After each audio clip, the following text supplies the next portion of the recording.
Queridos irmãos, chegou a grande semana do Festival das Famílias. Chers frères et sœurs, la grande semaine du Festival de la Famille est arrivée et c'est une grande joie. Et nous voyons déjà toutes les grandes grâces que nous allons vivre pendant ce temps de festival international des familles. Familles du monde entier, heureuses de consacrer ce temps au Seigneur et d'apprendre avec la parole de Dieu la glorieuse liberté des enfants de Dieu. Et pendant toute cette semaine, nous ferons ce programme de lecture en union avec tous les pays et de se préparer pour ce festival des familles. De dimanche aujourd'hui jusqu'à lundi, la semaine prochaine, après le festival des familles, 9 jours de lecture divine consacrés au festival des familles. Et je ferai avec vous cette petite retraite avec Amoris Laetitia. Cette année, c'est l'année Amoris Laetitia. Et aussi avec Louis et Zélie Martin, deux saints très chers à notre cœur et qui nous enseignent que c'est possible d'être un couple, une famille sainte pour engendrer des enfants saints et docteurs de l'Église. La famille, c'est un grenier de vocation. Et nous devons apprendre à vivre cela. Aujourd'hui, nous sommes ce dimanche, au 15e dimanche du temps ordinaire. Aujourd'hui, 11 juillet. Et avec beaucoup de joie, nous pouvons entrer déjà dans cette grâce du Festival des familles. J'accueille chaque famille qui se prépare. J'accueille toute la communauté de vie qui travaille, qui prie, qui fait des sacrifices et qui supplie que ta famille et aussi toute notre famille spirituelle soit profondément bénie. Nous avons aussi bien présentes les familles qui souffrent par ce moment de guerre, de deuil. Et nous demandons vraiment que Dieu vienne le bénir aussi. Nous allons vivre ces jours avec beaucoup de joie. Tu peux maintenant ouvrir ta Bible, Amos 7, 12 à 15, qui nous montre comment le Seigneur il va capaciter celui qu'il choisit. Et Amazias dit à Amos, « Voyons, va-t'en, fuis au pays de Juda, mange ton pain là-bas et là-bas prophétise. Mais à Bethel, cesse désormais de prophétiser, car c'est un sanctuaire royal, un temple du royaume. » Amos répondit et dit à Amazias, « Je ne suis pas un prophète, je ne suis pas frère prophète, je suis bouvier et pinceur de sycomore. Mais le Seigneur m'a pris de derrière le troupeau, et le Seigneur m'a dit, va prophétiser à mon peuple Israël. » Voilà un homme simple, un bouvier, aussi un pinceur de sycomore que Dieu a choisi.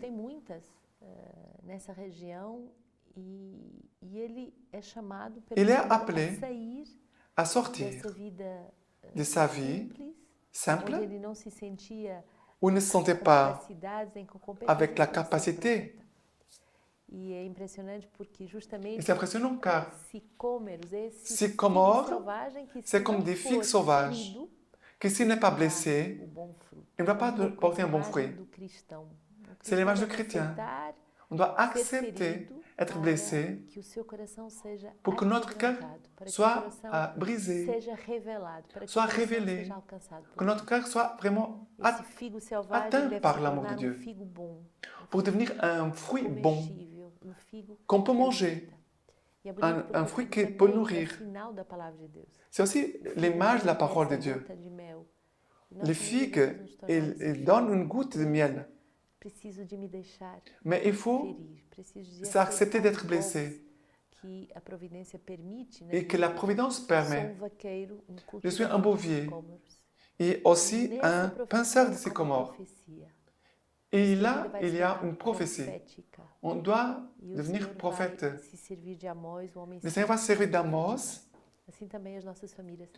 Et aussi nos familles doivent devenir prophétiques, prophètes, accepter les douleurs qui sont permis par la providence pour devenir des héros de l'Évangile. Le psaume 85. J'écoute ce que dit le Seigneur. Ce que dit le Seigneur, c'est la paix pour son peuple et ses fidèles, pour vous qui ne reviennent à leur folie. Proche est son salut pour qui le craint, et la gloire habitera notre terre. Amour et vérité se rencontrent, justice et paix s'embrassent. Vérité germera de la terre et des cieux se penchera la justice. Le Seigneur lui-même donnera le bonheur et notre terre donnera son fruit. Justice marchera devant lui et de ses pas tracera un chemin. C'est très beau, cette expression. Amour et vérité se rencontrent. Justice et paix s'embrassent. C'est le mystère qu'une famille est appelée à vivre. Il n'y a pas amour sans vérité. Il n'y a pas vérité sans amour. Il n'y a pas justice sans paix et paix sans justice. La famille est l'équilibre. Elle est appelée à se laisser embrasser par cet équilibre de l'amour de Dieu. Éphésiens 1, de 3 à 14. C'est un passage très beau.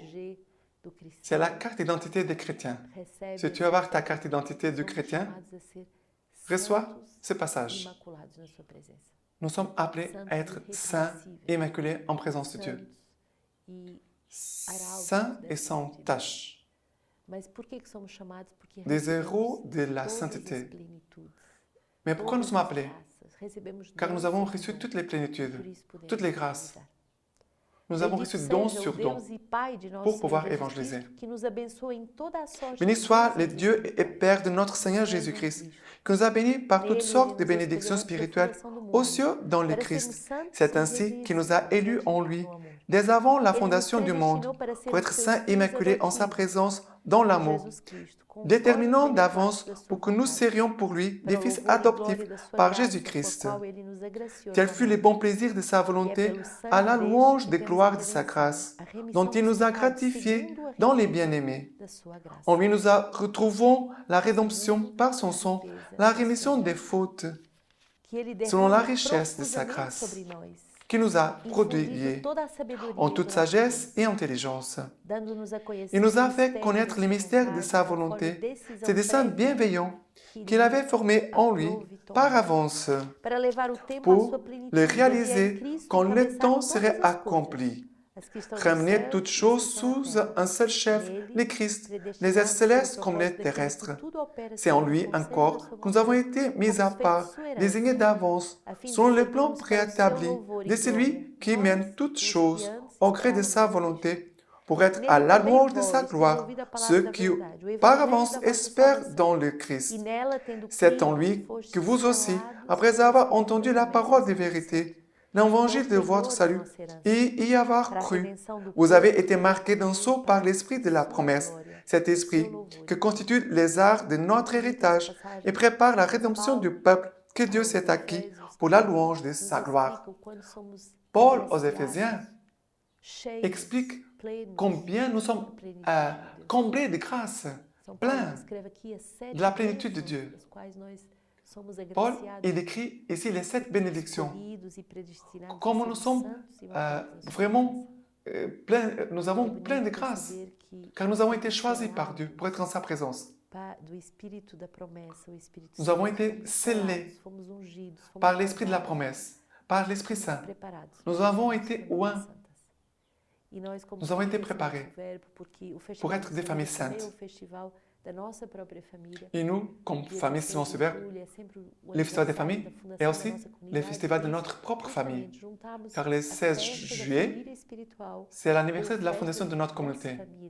Nous avons voulu réunir notre famille, notre fête, notre communauté et avec vos familles pour proclamer au monde que nous sommes appelés à être une famille sainte.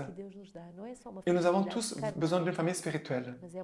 Nous tous, nous avons besoin de voir que la fécondité que Dieu nous appelle, ce n'est pas seulement charnelle, mais c'est aussi une fécondité spirituelle. Marc 6, 7 à 13. Il appelle à lui les 12 et il s'est mis à les envoyer en mission 2 à 2 en leur donnant pouvoir sur les esprits impurs. Il leur prescrivit de ne rien prendre pour la route, qu'un bâton seulement, ni pain, ni besace, ni menu monnaie pour la ceinture, mais allez chausser des sandales et ne mettez pas de tunique. Et il leur disait, où que vous entriez dans une maison, demeurez-y jusqu'à ce que vous partiez de là. Et si un endroit ne vous accueille pas, et qu'on ne vous écoute pas, sortez de là et secouez la poussière qui est sous vos pieds en témoignage contre eux. Étant partis, ils prêchèrent qu'on se repentit. Ils chassaient beaucoup de démons. Ils faisaient des onctions d'huile à de nombreux infirmes et les guérissaient. Remplis de la plénitude de Dieu, chacun de nous, et aussi les familles, et aussi notre famille spirituelle, va avec cette autorité. Nous savons que dans quelques endroits, nous ne serons pas accueillis. Nous ne devons pas avoir l'illusion que toutes les portes vont s'ouvrir au Christ. Mais nous devons parcourir la terre, que de plus en plus, les genoux se plient, les cœurs se livrent à l'amour du Seigneur. La parole vient à cette puissance de briser nos cœurs, comme si c'est comme or, qui doit être blessé. Mais c'est une blessure d'amour, pour que les bons fruits puissent mûrir. La parole nous dit, les apôtres prêchaient pour que tous puissent se repentir. Ils expulsaient les démons, guérissaient les infirmes et faisaient des onctions d'huile. Cette onction prophétisée par Saint Paul en Éphésiens, c'est ce sceau de l'Esprit Saint. Nous sommes appelés à propager cette vie nouvelle, cette vie de sainteté. Le Festival des familles va nous aider beaucoup à vivre cette vie nouvelle. C'est pour cela que si tu n'étais pas encore inscrit, vite, il faut t'inscrire et aussi offrir cette grâce à d'autres familles. Regarde ta liste de contacts et vois combien de familles ont vraiment besoin d'une vraie retraite pour tous les âges. Aujourd'hui, Saint Ambroise du IVe siècle vient nous exhorter avec cette catéchèse. Il nous dit comme ça, nous avons donné chaque jour aux catéchumènes, depuis le début du carême, des instructions sur la morale, tandis qu'on lisait soit la vie des patriarches, soit les préceptes des proverbes. Nous voulions que, par cette instruction et cette éducation, vous preniez l'habitude d'entrer dans la voie des ancêtres, de suivre le même chemin et d'obéir aux ordres de Dieu. Ainsi, une fois renouvelés par le baptême, vous garderiez ce genre de vie qui convient à ceux qui ont été lavés. À présent, le temps où nous sommes, après la Pâque et le baptême, nous invite à parler des mystères et à vous dévoiler l'essence même des sacrements. Si nous avions eu l'idée de suggérer alors que vous n'étiez pas encore initiés, on aurait jugé que nous commettions une trahison plutôt que de dévoiler une tradition. En outre, la lumière des mystères elle-même a envahi ceux qui ne s'y attendent pas plus facilement que s'ils avaient été prévenus par une instruction quelconque. Ouvrez donc vos oreilles et recueillez la bonne odeur de vie éternelle qui exhale pour vous le don des sacrements. Nous vous l'avons notifié lorsque nous disions en célébrant les mystères de l'ouverture, Ephata, c'est-à-dire ouvre-toi, afin que tous ceux qui vont accéder à la grâce comprennent les interrogations qu'on leur posera et se souviennent des réponses qu'ils auront à faire. Ces mystères, le Christ l'a célébré dans l'Évangile, comme nous les lisons quand il a guéri le sourd-muet. Après cela, on t'a ouvert les saints des saints. Tu es entré dans le sanctuaire de la nouvelle naissance. Rappelle-toi les interrogations qu'on t'a faites. Souviens-toi de tes réponses. Tu as renoncé au diable et à ses œuvres, au monde, au luxe et à ses plaisirs. Ta parole est conservée non pas dans les tombeaux des morts, mais dans les livres des vivants. Là, tu as vu les diacres, tu as vu les prêtres, tu as vu l'évêque. Ne fais pas attention à leur aspect physique, mais à la grâce de leur ministère. Tu as parlé en présence des anges, ainsi qu'il est écrit. C'est aux lèvres du prêtre de garder le savoir. C'est de sa bouche qu'on réclame la loi, car est l'ange du Seigneur Tout-Puissant. Il n'y a pas à s'y tromper, il n'y a pas à le nier. C'est l'ange qui annonce le règne du Christ, qui annonce la vie éternelle. Ne le juge pas d'après son apparence, mais après son rôle. Considère ce qui t'a transmis, apprécie sa fonction, reconnais sa dignité. Tu es donc entré pour regarder ton adversaire, à qui tu as décidé de renoncer en lui faisant face, et tu te tournes vers l'Orient, car celui qui renonce au diable se tourne vers le Christ, et il regarde droit dans les yeux. C'est très beau, car pendant ces jours-ci, nous allons plonger dans ces très beaux documents. du pape François, Amoris Laetitia. Si tu n'as pas ce livre, il faut l'avoir. C'est un traité pour les familles, comme une retraite de guérison pour les familles. Et aujourd'hui, en ce premier jour, je voulais vous lire le numéro 183. Le pape va nous parler, va nous donner une injection de vigueur de l'Esprit Saint. C'est cela le festival des familles, et d'être transpercé, recréé à travers une vigoureuse injection de l'Esprit Saint. Et l'esprit familial a en soi la force de l'amour pour guérir des blessures, car elle nous fait vivre une culture de la rencontre. On va sortir de notre isolement et entrer dans cette culture de la rencontre. Il nous dit, un mariage qui expérimente la force de l'amour, c'est que cet amour est appelé à guérir les blessures des personnes abandonnées, à instaurer la culture de la rencontre, à lutter pour la justice. Dieu a confié à la famille le projet de rendre le monde domestique pour que tous puissent sentir chaque homme comme frère. Un regard attentif à la vie quotidienne des hommes et des femmes d'aujourd'hui montre immédiatement les besoins qui existent partout d'une bonne dose d'esprit familial. Non seulement l'organisation de la vie commune se heurte toujours plus à une bureaucratie totalement étrangère aux liens humains fondamentaux, mais les comportements sociaux et politiques révèlent même souvent les signes de dégradation. En revanche, les familles ouvertes et solidaires accordent une place aux pauvres, sont capables de nouer l'amitié entre eux, entre ceux qui connaissent une situation pire que la leur. C'est réellement l'évangile important pour elles. Elles ne peuvent oublier ce que dit Jésus. Ce que vous avez fait à l'un de ces plus petits de mes frères, c'est à moi que vous l'avez fait. En définitive, elles vivent ce que, avec tant d'éloquence, l'Évangile nous demande dans ces textes. Lorsque tu donnes un déjeuner ou un dîner, ne convie ni tes amis, ni tes frères, ni tes parents, ni des riches voisins, de peur qu'eux aussi ne t'invitent à leur tour et qu'on ne te rende l'appareil. Mais lorsque tu donnes un festin, invite des pauvres, des estropiés, des boiteux, des aveugles. Heureux seras-tu alors, heureux seras-tu. Voilà les secrets d'une famille heureuse. Des familles, c'est cette invitation pour toutes les familles qui sont blessées, comme des boiteux. Aussi les familles qui sont autour de toi. Certaines, tu connais beaucoup de familles qui sont comme ça. Mais si tu les invites, tu seras heureux. Un deuxième cadeau que je veux vous donner, c'est une parole de Louis Isélie Martin. C'est lui qui dit « L'amour est inscrit au ciel » sur les parents de Sainte Thérèse, Louis Isélie Martin. Il a des petites pépites d'or. Les parents de Sainte Thérèse vont nous faire découvrir des petites pépites d'or, comment être saint en famille. En ce premier jour, je veux vous parler de cette fille difficile qu'elles ont eue et comment elles ont résolu ces problèmes. Il parle de Léonie, qui avait un tempérament difficile. Il parle de Léonie, qui avait un tempérament difficile, une intelligence plus faible que de ses sœurs. Il y a aussi un manque de délicatesse dans le rapport avec les autres. Tu as certains plusieurs enfants et qui sont différents les uns des autres. Cet manque de délicatesse faisait beaucoup de contraste par rapport au style de la famille. C'était comme une fille rebelle.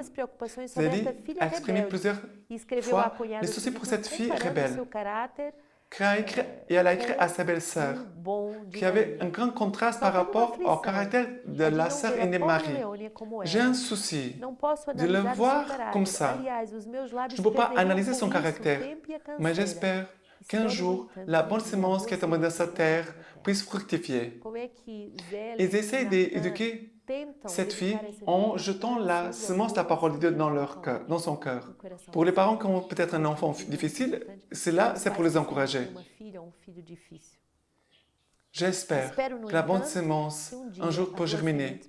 Pour Zélie, Léonie, ça a été vraiment une épreuve qui a duré longtemps. Elle se sentait comme rejetée comme mère. Il y avait toujours les soucis par rapport à l'avenir de sa fille. Ils ont essayé de la mettre dans un internat, mais cela n'a pas marché, car ils avaient espérance que la tante pourrait avoir une bonne influence sur elle. Et par 2 fois, Léonie a été renvoyée à la maison. Zélie a parlé de cela à sa belle-sœur en 1884. Je croyais que ma sœur allait pouvoir corriger ma fille et qu'elle la garderait chez elle. Mais cela n'a pas été possible. Quand elle est accompagnée, elle devient très agitée et n'arrive pas à se contrôler. En résumé, seulement un miracle peut changer cette nature. Plus je vois la chose difficile, plus je suis convaincu que Dieu ne permettra pas qu'elle continue comme ça. Je vais tellement prier que Dieu va se laisser ému. Léonie causait des problèmes à ses parents, non pas à cause de ses fragilités psychologiques, mais aussi de ses fragilités physiques, car elle n'avait pas une bonne santé. Et en plus, elle avait été fort marquée par la mort de sa petite sœur, Hélène. Lui et Zélie nous donnent ces beaux témoignages. N'ont pas rejeté cette fille plus difficile, mais ont insisté. Et laisser que la parole de Dieu vienne guérir nos blessures et que vienne expulser de notre cœur tout ce qu'est le démon. Et laisser vraiment la liberté, de la glorieuse liberté des enfants de Dieu en nous, dans les membres de chacune de nos familles. Et que cette liberté puisse pénétrer dans le cœur de chacun de nous. Pour un enfant, qu'est-ce que cette glorieuse liberté des enfants de Dieu? Pour les enfants, c'est d'apprendre à obéir. Tout ce qui, dans le cœur de Léonie, était inquiet, pas docile, avec la parole, elle doit apprendre à obéir. Et aussi, nos enfants, pendant le festival, vont avoir beaucoup d'activités pour apprendre que la liberté des enfants de Dieu, c'est obéir. Que Dieu nous bénisse et nous garde. Lui qui est Père, Fils et Saint-Esprit. Amen.